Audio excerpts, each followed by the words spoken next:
Miss Hamilton. My name is Rachel Baxter. It's good to meet you. How has your week been? Not too bad. Well, good to hear. So I received your referral for Joe, and I wanted to get some more information from you about what is going on in the classroom and your primary academic concerns for Joe. Okay. How do you typically describe Joe in the classroom setting? Well, I teach 7th grade English language arts. It's my 3rd year teaching, so I'm relatively new. I might guess that my class isn't Joe's favorite. He's a pretty quiet kid who doesn't really interact much with his peers, so he very much keeps to himself and avoids participation as much as possible. Joe is on the autism spectrum, and I think this presents some challenges. When he is given a task, I think he tries to give it his best effort, but if it's too difficult, he gives up. We still modify some classroom assignments for him. I see. I'm sure that's hard having a student that you feel doesn't like your class. So, to clarify, when Joe understands what he's doing, like on a modified assignment, he works well.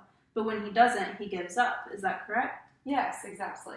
What is your experience with autistic students? I was formerly a parapro for autistic students, so I feel well informed. I think that is one good thing we have going for us right now. I feel like I understand him sometimes. Wow, that's great. That sounds like a really good place to be in terms of tackling the issue at hand and helping out Joe. Is there a particular situation Joe performs better in? Perhaps working with classmates in a group, working individually, sitting attentively in class, or etc.? Not really. I think his issues are pretty persistent. He seems to have issues in all of his classes, from what I've heard from other teachers. He also isn't the most social child and doesn't really communicate well. I think he prefers to work alone, but he doesn't necessarily perform better individually or anything. His issues in my class are, again, pretty persistent. Okay, thank you for the info. That's really great that you're staying informed with his other teachers. So it sounds like he performs and behaves about the same no matter what. This isn't even unique to your class. Do you assign homework? What is his performance like there? The majority of my homework is reading assignments, like read pages blank to blank of our current novel for tomorrow's discussion. Now that I think about it, Joe never seems to have read or never does the assigned homework. If there is something to turn in, Joe never turns anything in. In class, he occasionally does the work, but he never completes homework. Interesting. You mentioned that he gives work his best effort in class at times. Do you have any ideas why he isn't completing his homework but sometimes does classwork?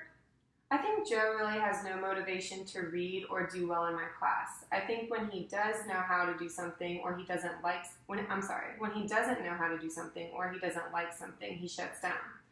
When he completes classwork, it is work that doesn't require much effort on his behalf. Or maybe he does it because he has nothing better to do than to try. Whereas on homework, he chooses not to make the time because he's at home. Okay. It sounds like it is a struggle to engage Joe when he's decided he can't do something or when he doesn't want to try. What would you say is his primary problem in your class? Definitely his reading fluency. Okay. And by fluency, you mean what exactly? What are some examples in real life in the classroom? Well, he is a very slow reader. It takes him substantially more time to read a passage both silently and aloud compared to his peers. Okay, right. So I understand Joe is reading slowly. Is he reading accurately? Are the words he reads correct? Well, sometimes. I don't think he understands the things he reads sometimes. I think he focuses really hard on reading the word accurately, but sometimes he is incorrect. I also think his comprehension isn't there, because he is focusing so much on pronouncing the word and not on what it really means. He really struggles with reading at the appropriate speed, saying words correctly, and using appropriate inflection. It's like he breaks each sentence down word by word to be able to read at this point. Okay, got it. So you think it's possible that his reading fluency issue, or his ability to read quickly, accurately, and with appropriate meaning, is affecting his comprehension ability. Is that correct? Yes, exactly right. It's like he can't identify words and know what they mean simultaneously. Okay, I could totally see that. Fluency is a building block to be able to comprehend what we read, right? So it sounds like Joe has to concentrate so much on decoding a word, he can't also focus on what the word or text means. That definitely sounds like a primary issue in fluency that could contribute to an issue in reading comprehension. How do you think this affects Joe? Like, what are the consequences of this issue?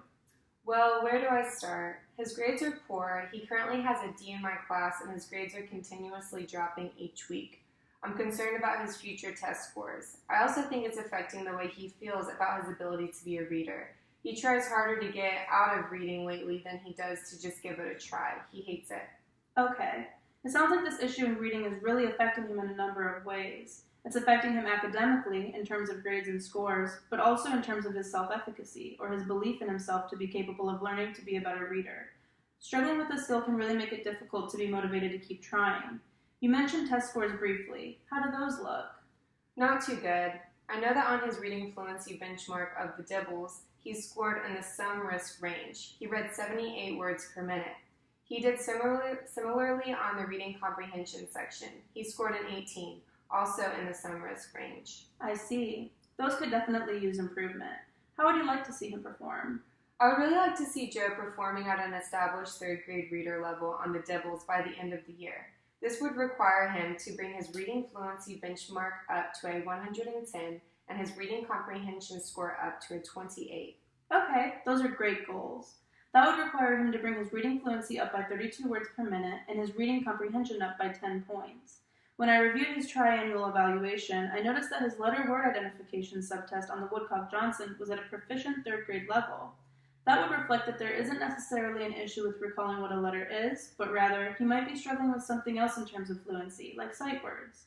What do you think is behind this issue in reading fluency? Do you think this issue in reading is a skill deficit, like he can't do it no matter how hard he tries, or a performance deficit, like he chooses not to do it but actually has the skills?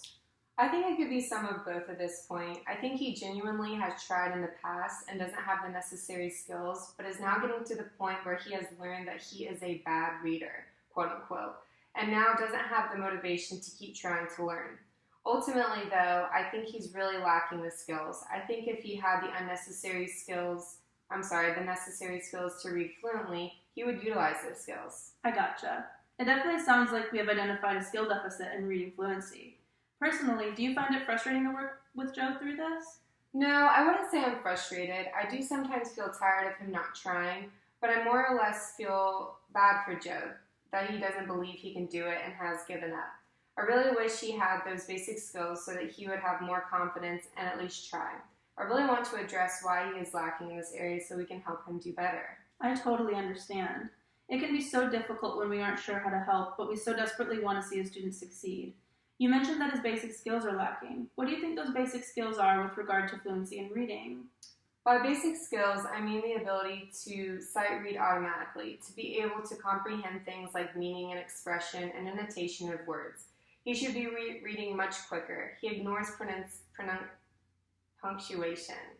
I would expect all these things to be there, but for Joe, they are not. He simply isn't fluent. Okay. So you mentioned basic skills like sight reading, speed, recognizing and reflecting punctuation when reading aloud, and elements of comprehension that are impacted by fluency. What are some ways that these skills and strategies can be taught? Personally, I think they are learned with practice. This just involves reading more frequently. Totally. Anything else? To be honest, I'm not totally sure how you teach students to be fluent. I think this is why this is such a difficult area to deal with. I really believe you become a better reader by reading. I'm not sure it's explicitly taught in instruction. Sure, we can pair up students to read together and learn from one another, or I can model how to read fluently, but I feel like that hasn't been enough for Joe. I see. So you believe that reading fluency is learned majority by practice. I would completely agree. I think reading in a group and modeling are excellent strategies, though. For example, when you read aloud to him, he might learn the ways punctuation are used, and so on. Do you have any experience with interventions for reading fluency issues? I don't. Because I'm a new teacher, I feel like I have a lot to learn in terms of intervention action. I totally understand. I'm looking forward to working together, putting our heads and skills together to come up with something that might work. First, I'd like to run an observation of Joe. Is there a time that works for you that I could observe Joe's current performance in reading fluency? Anytime next week is fine. Excellent.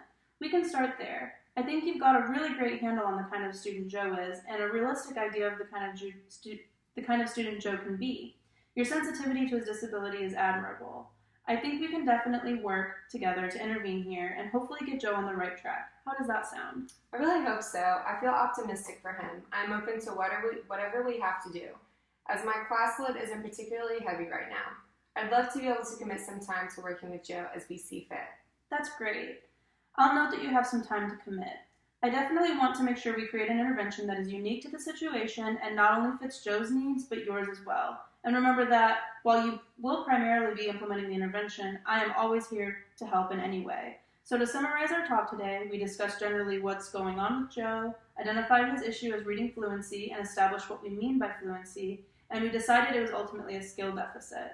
From here, we will spend some time together analyzing the problem in greater detail to begin thinking about appropriate interventions that we might utilize. Good timing. Oh, great.